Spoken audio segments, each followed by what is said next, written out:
Assalamualaikum warahmatullahi wabarakatuh. Saya Citra dari kelas XHTPH 1 mau mempresentasikan hasil tugas saya. Sebelumnya, pernahkah kalian mendengar istilah tentang UITE? Nah, yang dimaksud UITE adalah Undang-Undang Informasi dan Transaksi Elektronik atau Undang-Undang Nomor 11 Tahun 2008 adalah UU yang mengatur tentang informasi serta transaksi elektronik atau teknologi informasi secara umum.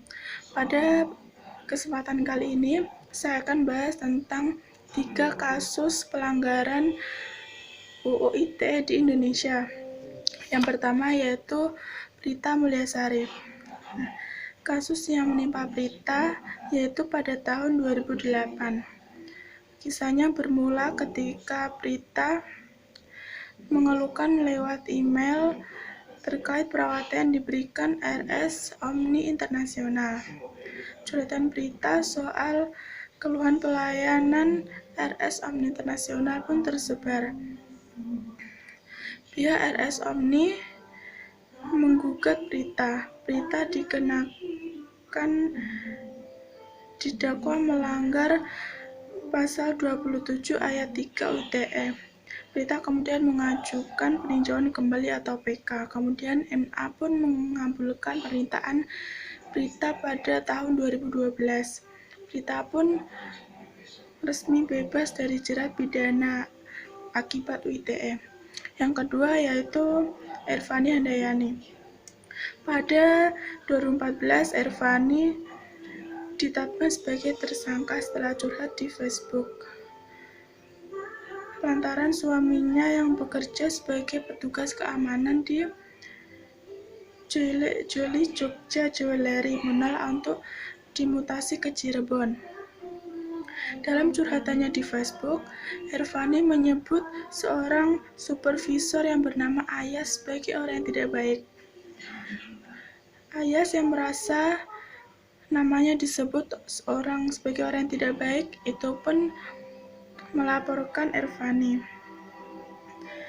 Ervani kemudian didakwa mencemarkan nama baik sesuai pasal 27 ayat 3 UU ITE. Namun, Majelis Hakim PN Bantul memutuskan Ervani tak bersalah dan bebas murni pada Januari 2015. Yang ketiga itu Munarman. Sekretaris Umum FPI Munarman dilaporkan ke Polda Metro Jaya lantaran menyebut 6 laskar yang tewas tertembak dalam bentrokan dengan polisi tidak membawa senjata api.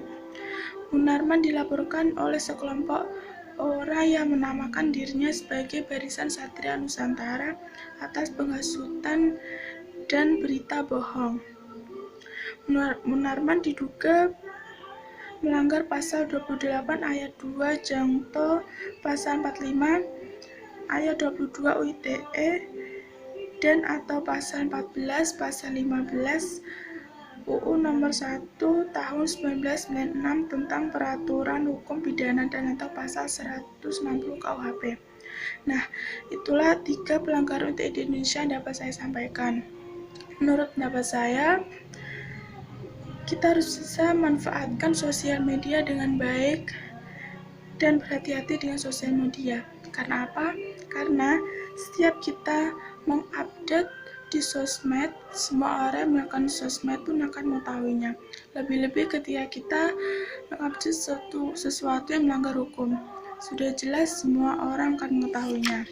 Sebelum saya mengakhiri presentasi saya akan memberitahukan cara memanfaatkan sosmed yang baik.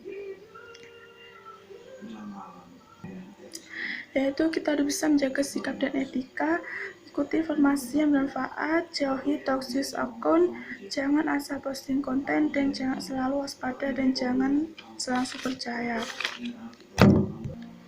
Baiklah, saya rasa cukup sampai sini presentasi saya tentang kasus pelanggaran UITE Indonesia. Semoga bisa bermanfaat dan saya minta maaf jika ada kesalahan kata dan ada kata yang menyinggung. Dan terima kasih banyak juga untuk waktu yang diberikan untuk saya. Akhir kata, wassalamualaikum warahmatullahi wabarakatuh.